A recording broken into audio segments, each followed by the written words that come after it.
మధ్య సుందరరావు గారు ఉన్నారు. వాక్యం చెప్పడానికి ఆయన్ని ప్రేమతో ఆహ్వానిస్తా ఉన్నాం.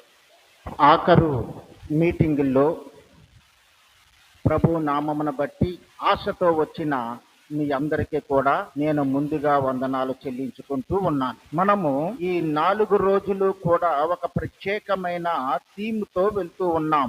ఆ థీమ్ ఏమిటంటే సువార్తను ప్రకటించుట. సువార్తను ఎలా ప్రకటించాలి? ప్రభువే చెప్పారు, నేనిచ్చు అధికారముతో మీరు సువార్తను ప్రకటించండి. సువార్త ప్రకటిస్తాను అని ఊరుకుంటే సరిపోదు. సువార్త ప్రకటించటానికి మనం ఏం చేయాలంటే వెళ్ళాలి. వెళ్ళిన తర్వాత మనము సువార్తను ప్రకటించాలి. మనకి ఈ సంవత్సరపు థీమ్లో పాస్టర్ గారు 2 వాక్య భాగాలను ఇచ్చారు.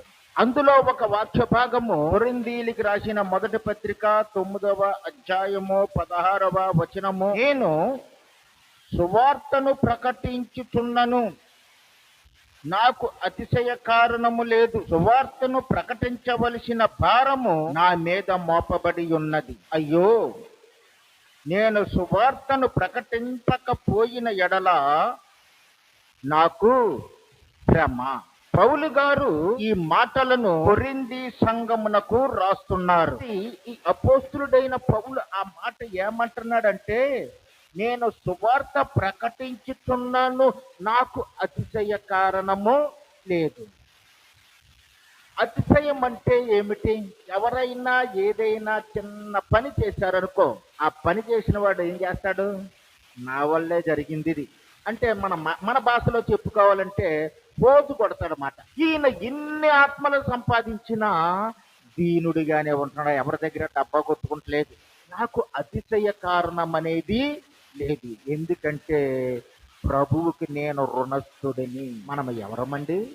ప్రభువుకి రుణపడి ఉన్నాం, ఆయన ప్రేమకు రుణపడి ఉన్నాం. ఆయన ప్రేమే మన మీద లేకపోతే లోకములో ఉన్న వారిలాగే పాపములోనే జీవించి పాపములోనే మరణించి నరకానికి పోయేటి వారు. పౌలు గ్రహించి నాకు అతిశయ కారణము నేనే లేదు. ఎందుకు లేదంటే నన్ను రక్షించిన వాడు, రక్షకుడైన ప్రభువు ఒకానొక దినములో యేసు మార్గములో ఉన్న వారిని నేను అనేకమైన హింసలు పెట్టాను. నేను యోధా మత ప్రవిష్టులతో మమేకమై సమానంగా ఉన్నవాడిని. గమలీయేల పాదముల యొద్ద ధర్మశాస్త్రమును అభ్యసించిన వాడిని. మతం అంటే నాకు బాగా పిచ్చి. నా మతము యోధా మతము, అదంటే నాకు పిచ్చి. ఆ పిచ్చితో నిజమైన రక్షకుడు వచ్చి ప్రాణములు అర్పించి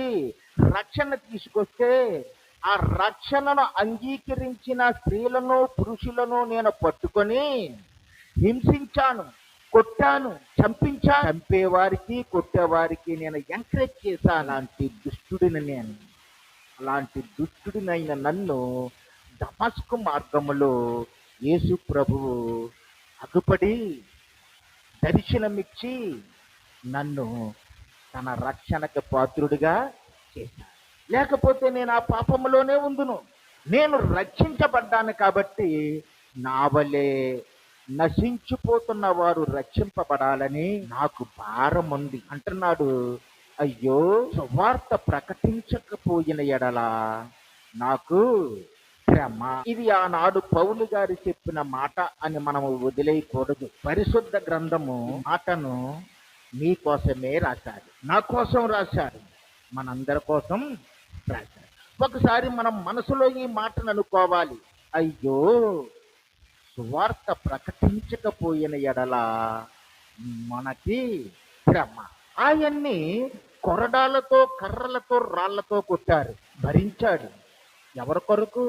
తన రక్షించిన యేసుక్రీస్తు కొరకు. ఆయన్ని చెరసాలలో పెట్టారు. ఇంకా చూస్తే ఈయన ఆకలితో దప్పికతో అలమటించాడు. తినడానికి సరైన తిండి ఉండేది కాదు, ఎక్కడెక్కడికో వెళ్ళేవాడు. తాగడానికి సరైన నీరు ఉండేది కాదు. ఎంత శ్రమ! ఎందుకండి ఆయనకి అంత శ్రమ అంటే ప్రభువు దర్శనము పొందాడు కాబట్టి, సజీవుడైన యేసయ్యను చూశాడు కాబట్టి, ఆయన స్వరమును విన్నాడు కాబట్టి, సౌలా సౌలా నన్నెందుకు నువ్వు హింసిస్తున్నావు? ఆ స్వరము పదే పదే ఆయన గుండెల్ని తాకింది. తాకినప్పుడు నిజముగా నేను దైవ దర్శనము పొందాను అని ఆయన తీర్మానం చేసుకున్నవాడు కాబట్టి ఆకలిని లెక్క చెయ్యలేదు, దప్పికిని లెక్క చెయ్యలేదు. కొన్ని సందర్భాల్లో అయితే సముద్రం మీద ఓడలు పగిలిపోయాయి, తుఫానులు చెలరేగాయి, చలి, విపరీతమైన చలి, ఎడారి దారుల్లో నడవటము జరిగింది. ఇన్ని కష్టాలు మనం పడుతున్నామా? ఆ రోజుల్లో దారి దోపిడీ దొంగలు ఎక్కువ. వారు కూడా ఎన్నో మారులు పౌలుని అటాక్ చేశారు. ఇన్ని శ్రమలు పడ్డాడు పౌలు, మనమేమీ పట్టడం లేదు కదా. దేవుని వాక్యం ఏమంటుందంటే సువార్త ప్రకటించాలి. సువార్త ప్రకటించటానికి చదువు కావాలండి అంటారు కొంతమంది, ఆత్మ కావాలండి అంటారు కొంతమంది. ఏమీ కాదు. సువార్త ప్రకటించబడటం అంటే నువ్వు లోకములో ప్రత్యేకించబడి రక్షించబడినందుకే నువ్వు సువార్త ప్రకటించాలంటే. భోగి శాంతారావు గారని వైజాగ్లో ఒక ఇంజనీర్ గారు, ఆయన సాక్ష్యము యూట్యూబ్లో ఉంటుంది. ఆయన అపార్ట్మెంట్లు అయ్యి కట్టి అమ్ముతా ఉండేవాడు. ఆయన మై హోమ్ అనే సంస్థను పెట్టి ఇంకా చాలా రకాలైన బిజినెస్లు పెట్టి కోట్లు డబ్బులు సంపాదించుకున్నాడు. ఆయన ఎవరనుకుంటున్నారు? కోమట్ల కులానికి చెందినవారు. రోజుకొక దేవతను, రోజుకొక దేవుణ్ణి వారు పూజ చేస్తూనే ఉంటారు. ఆ కులంలో వాళ్ళు క్రీస్తు అంటే మండిపడతారు. లెక్కలేనన్ని డబ్బులు, బిజినెస్, చక్కని జీవితము, హ్యాపీగా ఉన్నాడు. వైజాగ్కి సమీపంలో పెద్ద ఖాళీ స్థలము కొని అపార్ట్మెంట్లు, ఏంటది టౌన్షిప్ లాగా పెద్ద పెద్ద బిల్డింగ్లు కట్టి అమ్ముతారు కదా, అలాంటివి కట్టి స్టార్ట్ చేశాడు ఆయన మై హోమ్ అనే సంస్థను. 5 అంతస్తుల బిల్డింగ్లు అన్ని కట్టేశాడు. పూర్తయిపోతుంది, ఇంకా 10-15 రోజుల్లో ఓపెన్ చేయాలి. హఠాత్తుగా బిల్డింగ్లన్నీ కూలిపోయాయి. పత్రికా విలేకరులు వచ్చారు, టీవీ వాళ్ళు వచ్చారు, అంతా గందరగోళం అయిపోయింది. పోలీసు వారు వచ్చారు, ఫైర్ ఇంజిన్ వాళ్ళు వచ్చారు, సేఫ్టీ వాళ్ళు వచ్చేసారు. అందరూ వచ్చేసి అక్కడ మూగిపోయారు. ఆ బిల్డింగ్లో ఆఖరు దాంట్లో సెల్లర్ ఉంటుంది కదా, ఆఖరు దాంట్లో మమ్మల్ని కాపాడండి, రక్షించండి అనే అరుపులు వినబడుతున్నాయి. ఆ బిల్డింగ్లో ఎంతో మంది చచ్చిపోయారు, ఎంతో మంది ఉన్నారు, 4 కేకలు వినబడుతున్నాయి అని చెప్పి టీవీల్లో పత్రికల్లో రాసేశారు. అందరూ వచ్చి దాన్ని తొలగించి, ఆ చెత్తను తొలగించి వారిని బయటికి తీయాలని చూస్తున్నారు. ఈలోగా బాగా శాంతారావు గారి ఇంటి దగ్గర ఉన్నారు. పోలీసులు వెళ్ళి ఆయన్ని పట్టుకుని తీసుకొచ్చేశారు స్పాట్. ఆ పోలీసులు అంటున్నారు, ఇదిగో ఆ బిల్డింగ్ కింద 4 వ్యక్తులు ఉన్నారు, ఆ 4 చచ్చిపోయారంటే నీకు జైలే, నువ్వు మరలా వెనక్కి రావు, నువ్వు నీ జీవితం అంతా జైల్లోనే గడపాలి, నీ లైఫ్ అక్కడే అయిపోతుంది, వాళ్ళ 4 రాకపోతే నీ పని అయిపోయినట్టే అని వార్నింగ్ ఇచ్చినట్టు చెప్తున్నారు. అయ్యా నాకేమీ తెలియదయ్యా, నేను బాగానే కట్టానయ్యా, ఏం జరిగిందో ఎలా జరిగిందో అని ఆయన మొత్తుకున్నా వింటలేదు. పెద్ద పెద్ద క్రేన్లు వచ్చాయి, తొలగిస్తున్నారు, తొలగించిన వారు ఎక్కడా కనపడటం లేదు. సౌండ్ ఆగిపోయింది. 1వ రోజు అయిపోయింది, 2వ రోజు అయిపోయింది, 3వ రోజు కూడా ప్రయత్నించినా దొరకట్లేదు.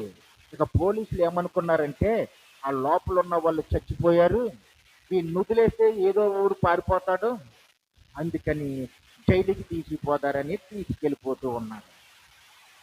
తీసుకెళ్ళిపోతూ ఉంటే ఆ బిల్డింగ్కి ఎదర ఈయన ఏర్పరచుకున్న వాచ్మెన్ కుటుంబం ఉంది. మనం ఇల్లు కట్టుకుంటే కాపలాకి వాచ్మెన్లు పెట్టుకుంటాం కదండి, ఆ కుటుంబం ఉంది. ఆ కుటుంబంలో ఒక ఆమె దేవుణ్ణి బాగా ప్రార్థించే ఆమె, పనిపిల్ల. ఆ కుటుంబంలో ఉన్న పనిపిల్ల దేవుణ్ణి బాగా ప్రేమించే పనిపిల్ల. ఆయన్ని తీసుకెళ్ళిపోతూ ఉండగా గబగబా పరిగెట్టుకుని వచ్చి, అందరూ చూస్తున్నారు అక్కడ, మోకరించి ప్రభువా, జీవము గల దేవా, ప్రార్థన చేస్తుంది, జీవము గల దేవా, మా అయ్యగారితో భోగి శాంతారావు గారితో మాట్లాడు దేవా, అక్కడ ఆ సెల్లర్లో ఉండిపోయిన వారు బ్రతికుండేలా చేయి దేవా, ఆయన మీద వచ్చిన అపవాదు తొలగించి తండ్రి అని చెప్పి భారముతో ప్రార్థన చేస్తుంది. చేస్తుంటే ఆ మాటలు ఈయన విన్నాడు. పోలీసులతో వెళ్తున్నాడు కదా, ఈయన ఆగాడు. ఆగి యేసు ప్రభువు మాట్లాడే దేవుడా, ఆయన అప్పటికే మనసులో ప్రార్థన చేసుకుంటున్నాడట. ఎందుకు? నేను ఆదివారం ఒకరిని, సోమవారం ఒకరిని, మంగళవారం ప్రతి వారము ఒకరినొకరిని మా అమ్మ ప్రతి గుడికి తీసుకెళ్ళి వారికి మొక్కించేది. నేను ఇన్ని సంవత్సరాల నుండి మీకు మొక్కుతున్నాను, ఎవరైనా వచ్చి నన్ను కాపాడండి అని ప్రార్థన చేసుకుంటున్నాడట మనసులో. కానీ ఎవరు రాలేదు. ఆమె ప్రార్థన చేస్తున్నప్పుడు ఆ మాటలేమో ఈ హృదయంలోకి వెళ్ళాయట. ఆయన మాట్లాడతాడా?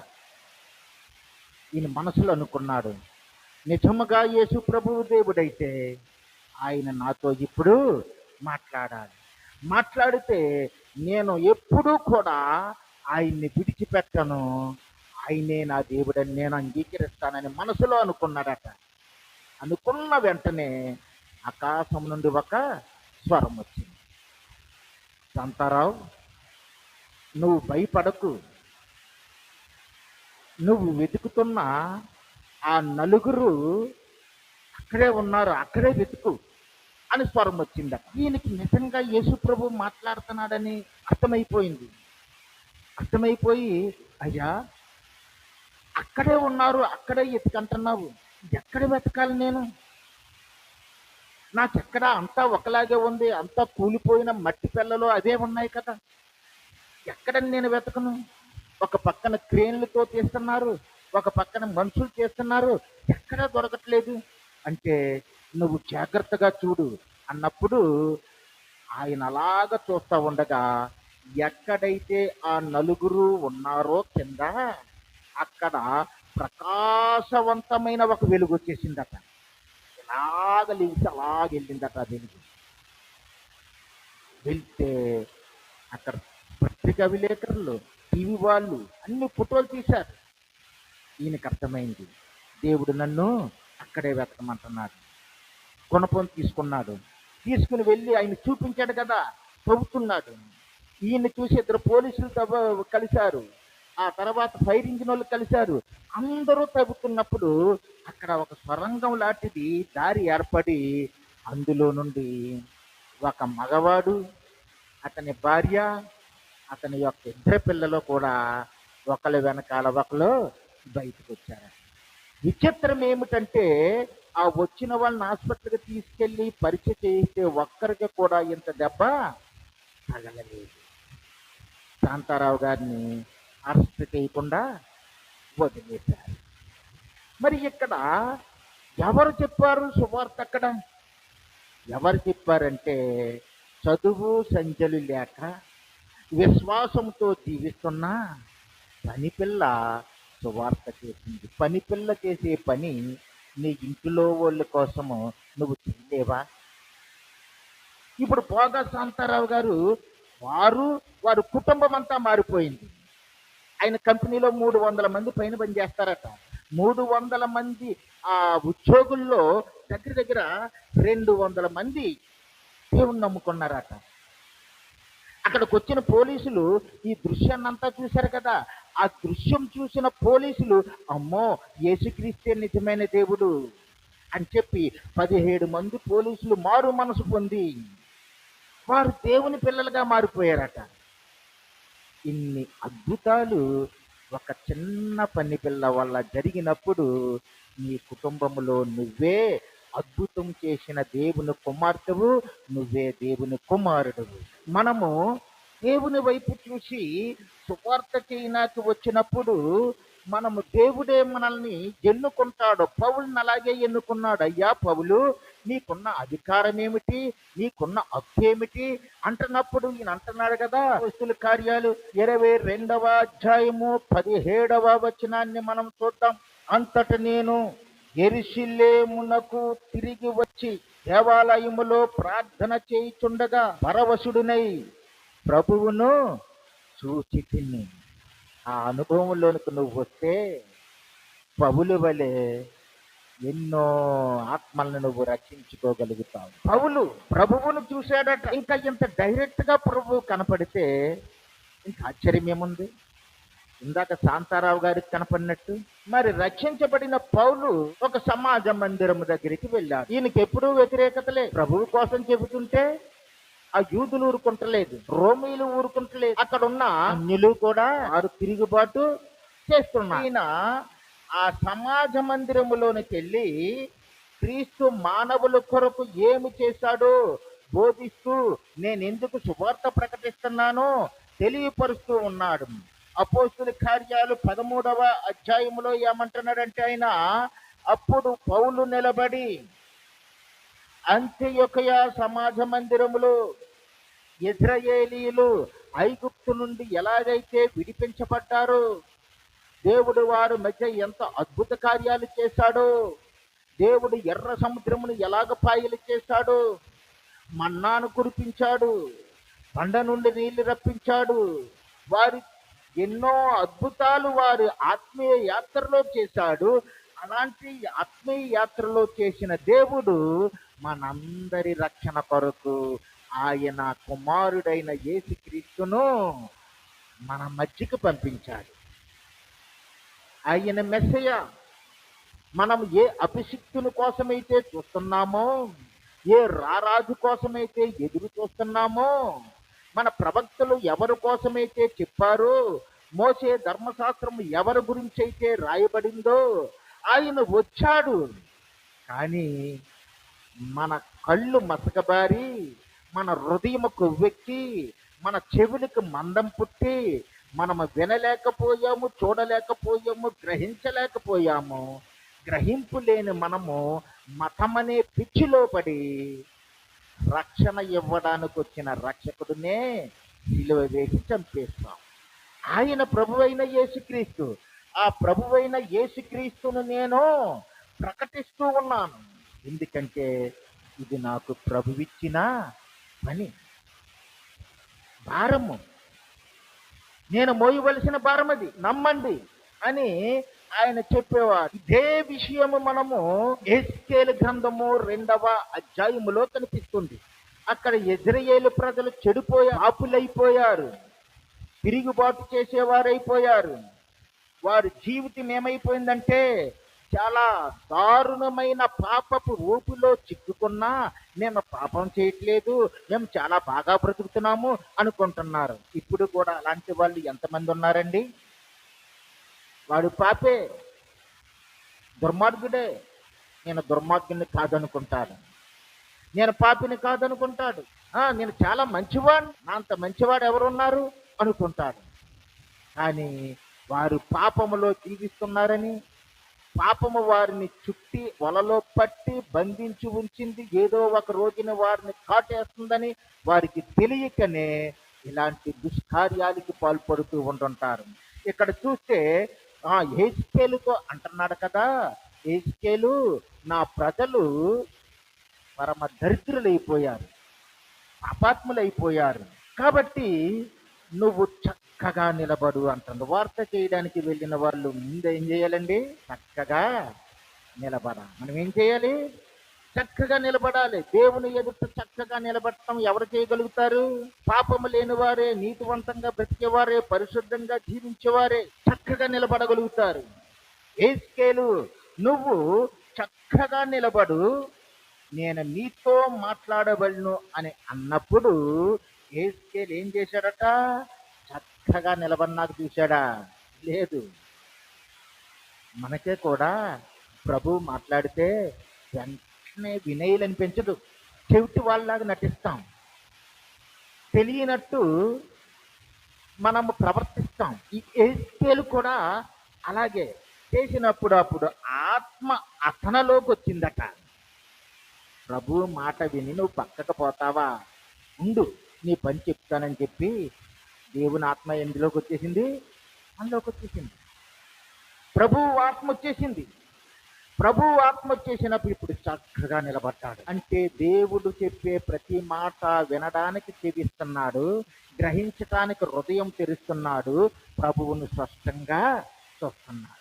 మనము చక్కగా నిలబడాలి. అప్పుడు 2వ వచనములో అంటున్నాడు చూడండి అక్కడ, ఆయన నాతో ఇట్ల నేను నరపుత్రుడా నా మీద తిరుగుబాటు చేసిన జనుల యొద్దకు, ఇశ్రాయేలీయుల యొద్దకు నిన్ను పంపుచున్నాను.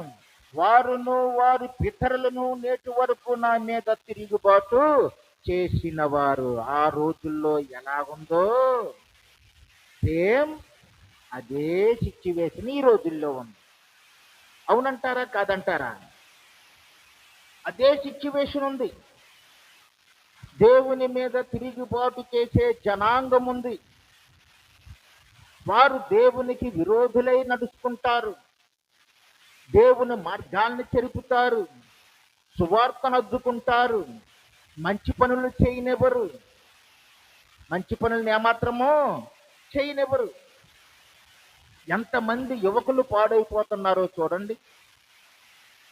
వారు ఈ పాపములో లోకములో సాతాను చేతిలో చిక్కుకొని వారి జీవితాన్ని పాడు చేసేసుకుంటున్నారు.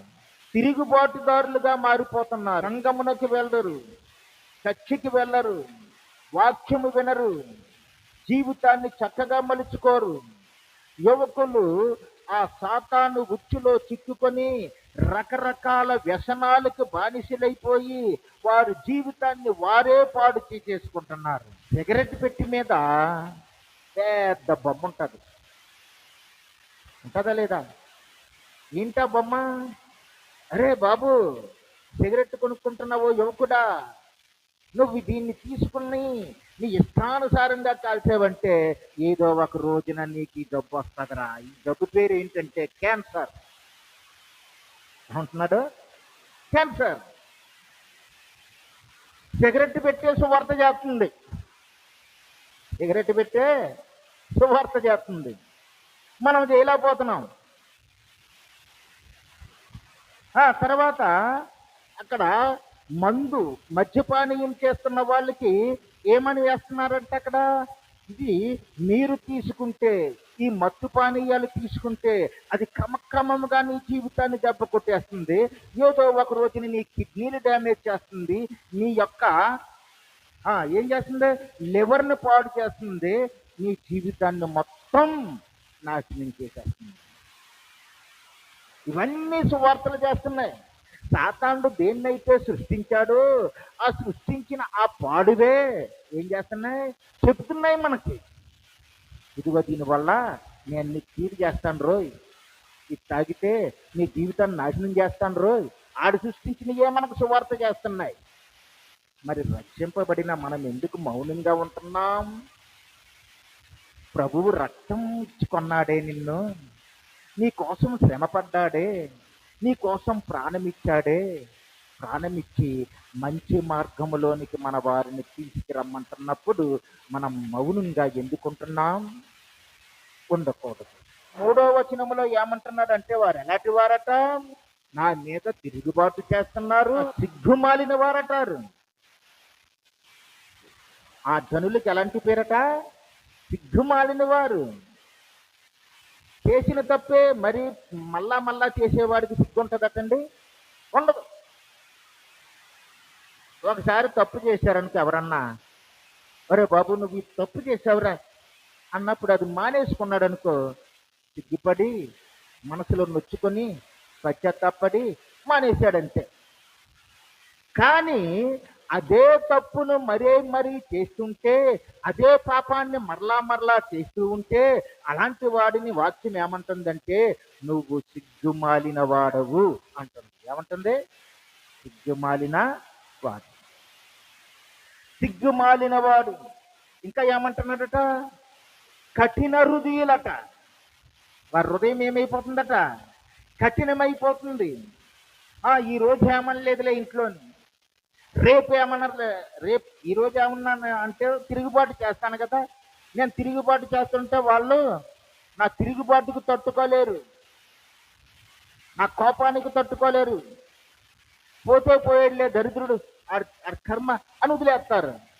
వదిలేసినప్పుడు వీడు ఏం అవుతున్నాడంటే కఠిన హృదయులు అయిపోతాయి. పెద్దవారైనా చిన్నవారైనా, కొడుకులైనా తండ్రులైనా కుమార్తెలైనా ఎవరైనా కఠిన హృదయం అయిపోతుంది వారికి. హృదయం కఠినపరచబడిపోతుంది. పాపము కూడా ఎక్కువైపోతే మానవుల్ని కఠినులుగా మార్చేస్తుంది, దుష్టులుగా మార్చేస్తుంది. ఆ దుష్టులు కుటుంబాలకి చెడ్డ పేరు తెస్తున్నారు. ఆ దుష్టులు కుటుంబాలని నాశనం చేస్తున్నారు, సమాజాన్ని పాడు చేస్తూ ఉన్నారు. అలాంటి వారి దగ్గరికి నువ్వు వెళ్ళాలి నరపుత్రుడా అంటున్నారు. లోకాసు వార్తలో ప్రభువు శిష్యులను అలాగే పంపించాడు. ఆయనకి తెలుసు వ్యతిరేకతలు వస్తాయని, ప్రజల మంచోళ్ళు కాదని యేసు ప్రభువుకు తెలుసు. తెలిసి ఆయన అంటున్నాడు కదా, లోకాసు వార్త 10వ అధ్యాయము 3వ వచనములో మనం ఆ చిన్న మాటను చూసి ముందుకు వెళ్దాం. 10వ అధ్యాయము 3వ వచనములో, మీరు వెళ్ళుడి, ఇదిగో తోడేళ్ల మధ్యకు గొర్రె పిల్లలను పంపినట్లు నేను మిమ్మును పంపుతున్నాను. మీరు సాత్వికులు, నా ప్రేమను మీరు ఇతరులకు చూపిస్తారు. నేను పంపించే వాళ్ళు మీరు ఎవరైతే దేవుని వాక్యంను చెబుతున్నారో వారు ఎలాంటి వాళ్ళు అనుకుంటున్నావు? తోడేళ్ళు లాంటి వాళ్ళు, దాడి చేసేవాళ్ళు, అడ్డగించేవారు. కాబట్టి తోడేళ్ళ మధ్యకు గొర్రె పిల్లల్ని పంపినట్టు నేను మిమ్మను పంపుతూ ఉన్నాను, మీరు వెళ్ళండి అంటున్నాడు. ఎవరి దగ్గరికి వెళ్ళమంటున్నాడంటే తిరుగుబాటు చేసే ప్రజల దగ్గరికి వెళ్ళమంటున్నారు. ఎవరు తిరుగుబాటు చేస్తున్నారు? దేవుని ఎరగని వారు, దేవుని సన్నిధికి రానవారు. యేసయ్య ప్రేమ ఎలాగుంటుందా అని ఒక్కసారైనా ఆ ప్రేమను రుచి చూడడానికి ఇష్టపడిన వారు. మోసేను దేవుడు నాయకుడిగా ఎన్నుకున్నాడు. ఐగుప్తు దేశంలో నుండి ఇశ్రాయేలీని నడిపించటానికి ఆ మోసే నాయకత్వములో వారు ఎంతో చక్కగా వస్తూ ఉన్నారు. టమాటు దేవుడు మోసేతో మాట్లాడుతున్నాడు. మోసే మాకంట చిన్నవాడు, ఎవరనుకుంటున్నారు? అహరోన్ అనుకుంటున్నాడు. వాళ్ళక్క మిర్యాం అనుకుంటుంది. వాళ్ళకే మోసే అంత గొప్పవాడా? మోసేలాగా మేము ఉండలేదా? దేవుడికి మేము మోసే కంటే ఎక్కువ చేస్తున్నాం కదా, మోసే మాటే వినాలా ఈ జనులందరూని అంటే దేవుడు ఏర్పాటు చేసుకున్నాడు అంతే. దేవుడు ఏర్పాటు చేసుకున్న మోసే మీద తిరుగుబాటు చేశారు ఎవరంటే సొంత వాళ్ళే. నిన్ను దేవుడు రక్షించుకున్నాడు, నిన్ను దేవుడు కృప చూపించి ఆయన ప్రేమ వలన నువ్వు రక్షణలోకి వచ్చావు. శాపం నీ మీద లేదు. ఇంకా రక్షింపబడిన నిన్ను చూసి నీ ఇంటిలో వాళ్ళే తిరుగుబాటు చేసినట్టు చేస్తారు. చేయరంటారా? చాలా మంది చేస్తారు. తిరుగుబాటు చేసేవాళ్ళు ఉంటారు. దేవుడు వదిలిపెట్టాడా? లేదు. మిరియాం ఎప్పుడైతే దూషించిందో ఆమె కుష్టి వ్యాధి కలిపి అయిపోయింది. మరలా ప్రార్థన చేస్తే కానిది తగ్గలేదు. ఇక మోసే మీద ఇంకా తిరుగుబాటు చేసిన వాళ్ళు ఎవరు అనుకుంటున్నారు? కోరాహు, దాతాను, అబీరాము, ఓను అనే వీళ్ళందరూ కలిసి వాళ్ళు కూడా తిరుగుబాటు చేశారు. ఏర్పరచుకున్న వారిని అనగా రక్షించబడిన మిమ్మల్ని, ఆయన పిలుపున్న వారిని రక్షించుకున్నాడు దేవుడు. అయ్యో నేను ఎలా చెయ్యాలి, సువార్త ఎలా చెప్పాలి అని నువ్వు అనుకోవద్దు. ఆత్మదేవుడు నీలోనికి వస్తాడు, ఏం మాట్లాడాలో ఆయనే చెబుతాడు. నీ అత్తతో, నీ ఇంట్లో వాళ్ళతో, నీ భర్తతో, నీ బంధువులతో, స్నేహితులతో ఎలా మాట్లాడాలో ఆయనే చెప్తాడు. కాబట్టి వారు వినులను వినకపోయినను యెహెజ్కేలు నువ్వు వెళ్ళి వారికి సువార్త చెప్పాలి. సువార్త చెప్తున్నానండి, వాళ్ళు అసలు ఇంట్లేదండి అని నువ్వు తప్పించుకుంటున్నావేమో. వారు విన్నా చెప్పాలా? అక్కడ ఉందా లేదండి వాక్యం? చదవండి అక్కడ. వారు నాలుగవ వచనము 2వ భాగం, వారు తిరుగుబాటు చేయువారు గనుక. యెహెజ్కేలు 2వ అధ్యాయం 4వ వచనం 2వ భాగం, వారు తిరుగుబాటు చేయువారు గనుక వారు వినినను వినకపోయినను తమ మధ్య ప్రవక్త ఉన్నాడని వారు తెలుసుకొనినట్లు ప్రభువగు యెహోవా ఎలాగు సెలవిచ్చుచున్నాడని నీవు వారికి ప్రకటించవలను. యేసు ప్రభు వారు ఈ లోకములో సంచరిస్తూ ఉండగా ఎవరైతే నశించిపోతున్నారో వారందరి కొరకు ఒక మాట చెప్పాడు. దేవుని రాజ్యము సమీపించి ఉన్నది, మారు మనసు పొందండి, మారు మనసు పొందండి, పాపపు జీవితాన్ని వదిలిపెట్టండి. ఇక్కడ అదే చెప్తుంది వాక్యం.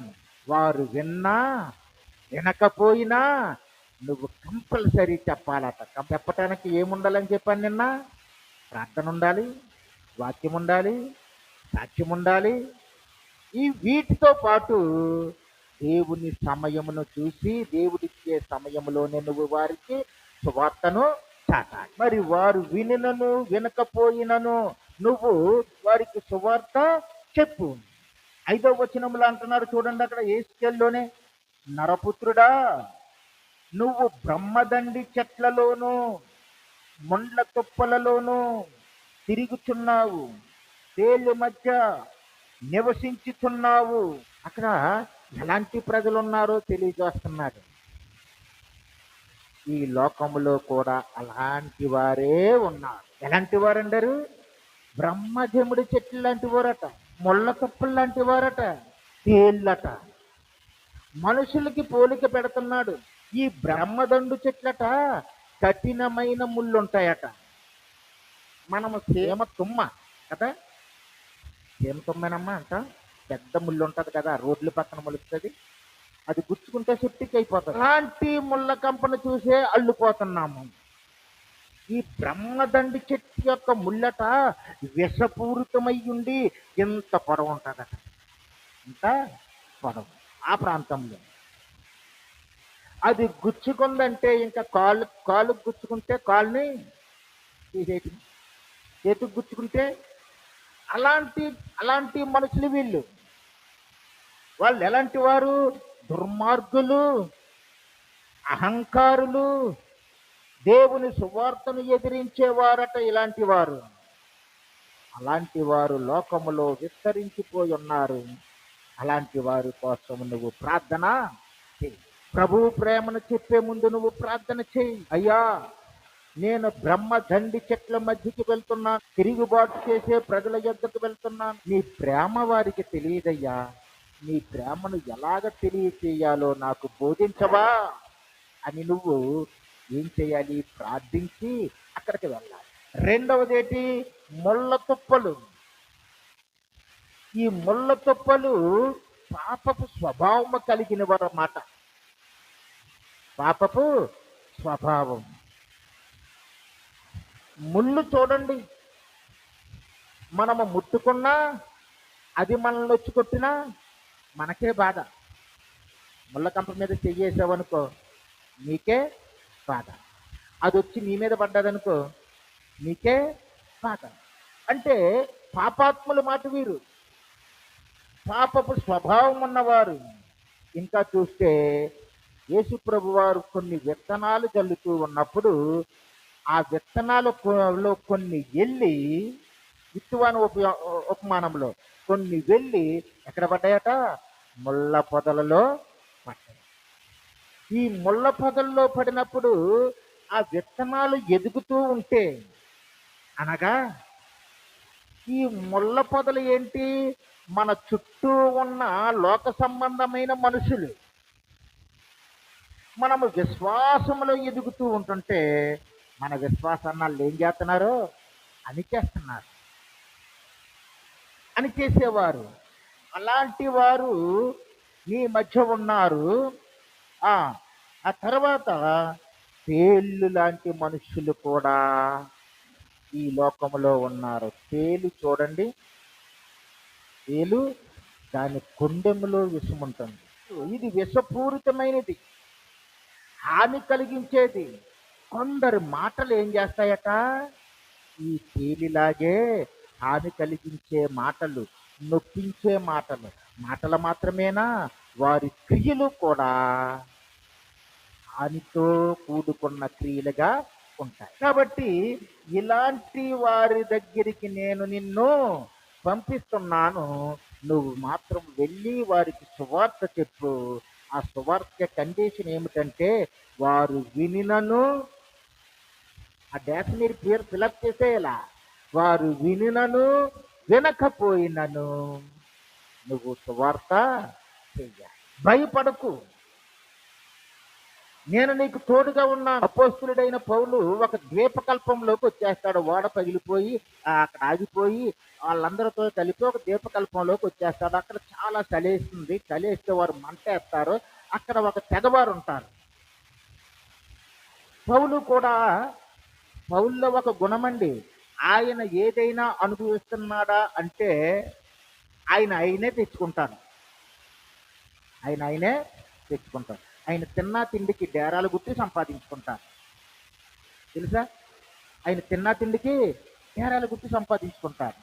ఇప్పుడు మంట కాగుతున్నాడు. మంట కూడా ఫ్రీగా కాకనాక ఆయనకి ఇష్టం లేదు. అందుకని ఆ పక్కన పుల్ల మొక్కలు ఉంటే ఆ పుల్ల మొక్కలు ఏరుకొచ్చాడు. ఆ పుల్ల మొక్కల్లో ఏదో ఒక పాము దాగుంది.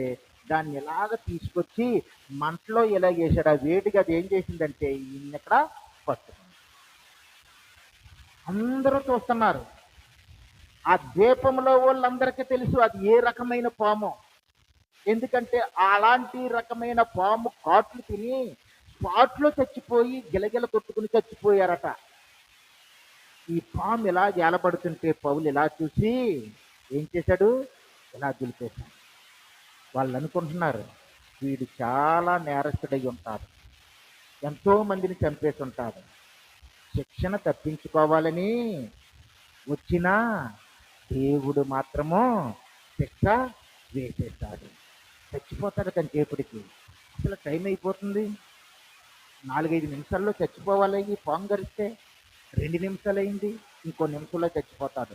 3 నిమిషాలు అయింది, ఇంకో నిమిషంలో చచ్చిపోతాడు. అలా చూస్తున్నారు కానీ ఈ పౌలు హాయిగా మంట కోసుకుంటున్నాడు. అంటే దేవుడి యొక్క వాగ్దానం ఏంటంటే సువార్త చేయడానికి వెళితే ఏది కూడా నీకు హాని చెయ్యదు. అప్పుడు ఆ ద్వీపంలో ఉన్న వారందరూ ఏమనుకున్నారంటే అందరినీ చంపేసే ఆ పామే ఈ పౌలు గారిని చంపలేదంటే ఈయన దుర్మార్గుడు కాదు, దుష్టుడు కాదు, హంతకుడు కాదు, ఈయనే దేవుడని పూజించడం మొదలుపెట్టారు. అరే మేము దేవుళ్ళని కాదురా బాబు, మీలాంటి వాళ్ళని. ఆయన అక్కడ సువార్త చెప్పాడు. ఆ సువార్తని వారందరూ మార్పు చెందారు. వారు వినినను వినకపోయినను నువ్వేం చేయాలి? సువార్త మాత్రము చెప్పాలి. సువార్త నా ఊపిరి అన్నాడు భక్త సింగ్ గారు. సువార్త మానేస్తే నా ఊపిరి పోయినట్టే ఆయన ఉద్దేశంలో. ఆయన ఊపిరి పోవటం అంటే ఏంటి? చచ్చిపోయినట్టే. ప్రభు అంటారు లోకా సువార్త 10వ అధ్యాయము 19వ వచనములో, ఇదిగో పాములను తేళ్లను తొక్కుటకును శత్రువు బలవంతటి మీదను మీకు అధికారం అనుగ్రహించి ఉన్నాను. ఏ శత్రువు?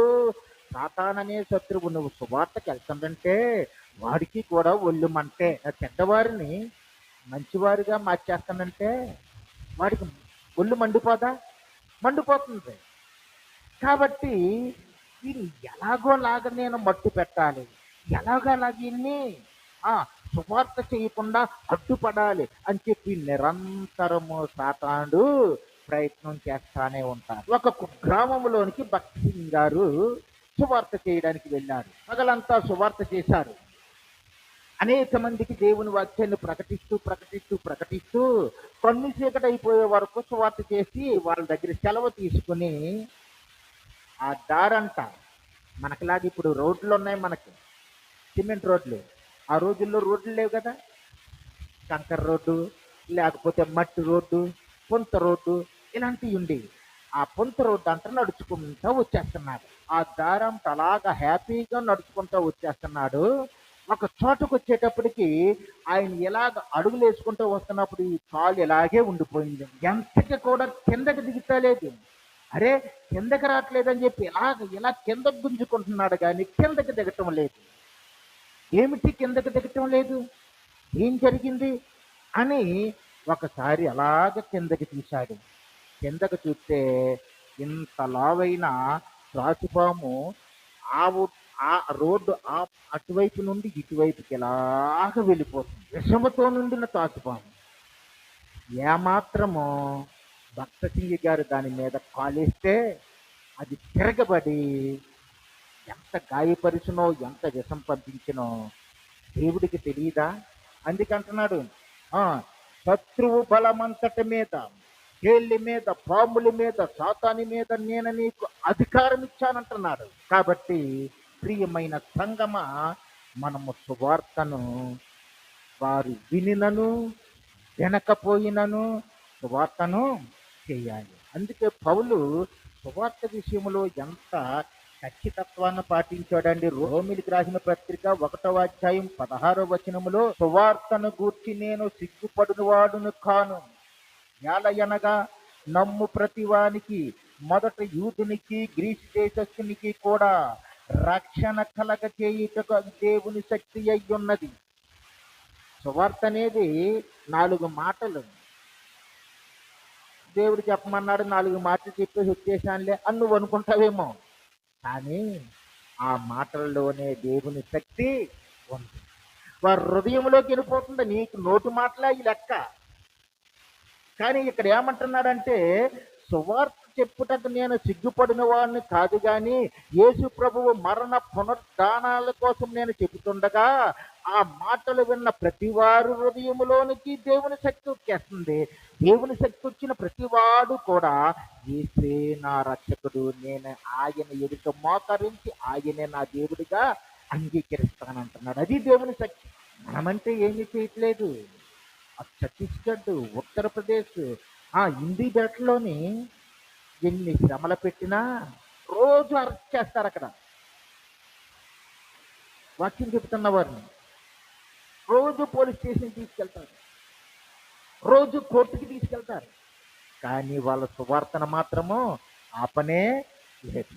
ఎందుకంటే దాని యొక్క శక్తిని గ్రహించారు. దేవుడు నాకు ఇచ్చిన ఆజ్ఞ అనుకున్నారు. వాళ్ళు భారము నా మీద ఉందనుకున్నారు. పౌలు వలె వాళ్ళు ఫీల్ అయ్యారు. అయ్యో, సువార్త ప్రకటించకపోతే నాకు శ్రమ. శ్రమ అంటే నీ ఇంటికి ఏదో కష్టం వస్తుందని కాదమ్మా. అక్కడ శ్రమ అంటే నా తోటివారు నశించిపోతే నా హృదయము బాధపడుతుంది. వాళ్ళు నరకానికి పోతూ ఉంటే నా హృదయం విలవిల్లాడుతుంది. నా ఆత్మ ఎంతో దుఃఖిస్తుంది. ఇది మన ఇంటిలో, మన కళ్ళ ముందు, మన స్నేహితులు, మనం పనిచేసే చోట్లో, ఇందాక ఆ అమ్మాయి చూడండి, పని మనిషి దేవుని శక్తిని నలుగురి ముందు చూపించాలనుకుని ఒక గొప్ప యజ్ఞము లాంటిదే చేసింది. మా దేవుడు సజీవుడు, ఆయన మాట్లాడే దేవుడు, ఆయన మనుషులను బ్రతికించే దేవుడు అని అక్కడ ప్రార్థన చేస్తున్నప్పుడు అక్కడ చూసిన వారందరూ విన్నారు. అలాగ జరిగినప్పుడు ఏం జరిగిందంటే, అక్కడ అద్భుతంగా సువార్త వెళ్ళి ఎంతో మందికి మారు మనసు వచ్చేసింది. యోనాను ఎంతో బ్రతిమాలాడు పాపం దేవుడు. యోనా, ఆ ప్రజలను చూస్తే నాకు జాలేస్తుందయ్యా, నువ్వు వెళ్ళవా? వారికి కొంచెం నచ్చి చెప్పవా? వారు వినినను వినకపోయినను సువార్త చెప్పు. విన్నారా? నా కోపాన్ని నేను మళ్లించుకుంటాను. వినకపోయారా? వారి నాశనానికి వారే పాత్రులు. సువార్త చేయకుండా శిష్యులు కూడా మొండిపోయినవి చూశారండి. యేసు ప్రభు వారు చనిపోయి సమాధి చేయబడి ఆదివారం నాడు లేచారు. అది శిష్యులు కూడా చూశారు. చూసిన వారు ఇంకెంత నమ్మకంగా ఉండాలి వారు? మన ప్రభువు నిజంగా లేచాడురా, ఆయన చనిపోయిన వాడు కాదు, మనతోనే ఉంటాడు అని చెప్పి వారు ఎంతో ఆనందంతో ఇంకా మన ప్రభు మనకు తోడుంటాడని వారు పని చేయాలి. వాళ్ళు అలా చేయలేదు. 21వ అధ్యాయములో యోహాను సువార్తలో చూడండి, అడ్డే తప్పుడు అడుగు చేస్తున్నాడు. ఎవరు? పేతురు. సీమోను పేతురు ఏమంటున్నాడంటే 3వ వచనములో, నేను చేపల పట్టబోదునని వారితో అనగా వారు అన్నారు, మేము నీతో కూడా వచ్చేస్తాం, మమ్మల్ని కూడా రానివ్వా అన్నారు. ఒక కోతి ఏం చేస్తుందండి? మిగతా కోతుల్ని చెడగొడతాదా లేదా? ఈ పేతురు ఆ శిష్యులను కూడా చెడగొట్టాడు. నేను చేపలు పెట్టుకున్నా పోతాను, యేసు ప్రభు మన మధ్యలో లేడు కదా, ఆ, నా వల బాగు చేసుకున్నాను, నా బోటు బాగు చేసుకున్నాను, ఇంకేం చేస్తాంలే, ఇంకంత అయిపోయింది అని చెప్పి అన్నీ రెడీ చేసుకుని ఈయన కూడా ఎక్కించుకుని ఆ సముద్రంలోకి వెళ్ళాడు. ఆ సముద్రంలో రాత్రంతా కష్టపడ్డాడు. ఆ వలలో ఒక నత్తగుళ్ళ కూడా పడతలేదు. దేవుడు తన పని చేయడానికి మనల్ని నిర్ణయించినప్పుడు ఆ పని మనం చేయకపోతే దేవుడు ఏ ఆశీర్వాదమో ఇవ్వకుండా బంద్ చేసేస్తాడు. ఖచ్చితం ఇది. నిన్ను మనుషులు పెట్టే జాలర్లుగా చేస్తానని పేతురికి చెబితే నువ్వు చేపలు పట్టుకోనకు వచ్చేస్తావా? ఒక చేప కూడా ఆ ఏరియాలో లేకుండా పోయింది. తెల్లార్లు కష్టపడ్డారు, ఫలితము శూన్యం. కాబట్టి ప్రభువు పని చేసి ఆయన ఆశీర్వాదాలు పొందుకుంటే అది మనకి, మన పిల్లలకి, మన కుటుంబాలకి ఎంతో దీవెనకరముగా ఉంటుంది. అందుకే మనం పౌలు వలె, హెస్కేలు వలె ఒక తీర్మానం చేసుకోవాలి మనం. ఏమిటి ఆ తీర్మానం అంటే? పౌలు ఏమంటున్నాడు? అయ్యో, సువార్త చెప్పకపోయిన ఎడల నాకు శ్రమ. హెస్కేలుతో దేవుడు ఏమంటున్నాడు? వారు వినినను వినకపోయినను నువ్వు వెళ్ళి సువార్త చెప్పాలి. కాబట్టి ప్రభువు ఇచ్చిన ఆజ్ఞను బట్టి మార్కు సువార్త 16:16 చదువుకుని ముగించుకుందాం. మీరు సర్వలోకమునకు వెళ్ళి సర్వ సృష్టికి సువార్తను ప్రకటించండి. నమ్మి బాప్తీసము పొందినవాడు రక్షింపబడును, నమ్మని వానికి శిక్ష విధింపబడును. ఆ శిక్షే యుగయుగాలు కాలిపోయే నరకము. ఆ శిక్షే ఆత్మకు నెమ్మది లేని పరిస్థితి. ఆ నరకములో జీవితకాలము యుగయుగాలు ఆ ఏడుపుల మధ్య, ఆ ఆ నరకము మధ్య, ఆ అగ్ని మధ్య కాలిపోయే నరకము. అది దేవునితో ఎడబాటు. మరి మనకైతే దేవునితో సహవాసము, ఆయన రాజ్యములో నిత్యము ఆనందం. అటువంటి ఆనందము నీకు మాత్రమే కావాలా? నీ ఇంట్లో వాళ్ళకు వద్దా? నీ సహోదరులకు వద్దా? నీ చెల్లెళ్ళు అక్కలకి వద్దా? నీ స్నేహితులకు వద్దా? నీ ఎదుట ఉన్నవారు వారు తెలిసినా తెలియకపోయినా ఒక్కసారి నీ మనసు వారి వైపుకి తిప్పవా? వీరు కూడా నాలాంటి మనుషులే కదా, వారు నా ప్రభు ఉన్న చోటికి రావాలి కదా. అలా భావిస్తే నువ్వేం చేస్తావంటే సువార్త చేస్తావు. అదొక భారం కింద ఫీల్ అవుతావు. పౌలు అంటున్నాడు, సువార్త చేయకపోయిన ఎడల నాకు శ్రమ.